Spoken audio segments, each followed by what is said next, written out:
නිදි නොලබන සඳෙහි රිදී පැහැ එළිය යට අවුල් වියවුල් වලින් පිරුණු ලෝකයක් තුල ආත්ම දෙකක් සාමය සොයාගත්තේය. අරුණ නැගෙන්නට පෙර තම හදවතට තවදුරටත් පැවසිය නොහැකි වූ වචන ඔහු ලියා තැබුවේය. එය තීන්තෙන් සහ කඳුලින් මුද්‍රා තැබූ පොරොන්දුවක් විය.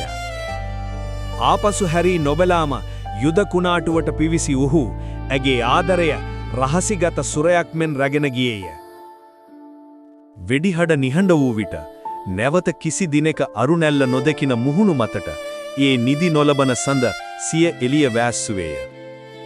ඔහු පිටත්ව ගියදා සිට කිසිදා නින්දක් නොලැබූ එම සද යටම ඇය සෑම රාත්‍රියකම මග බලා සිටී. ලෝකයෙන් ආදරය මැකී ගියද සඳට එය මතකය.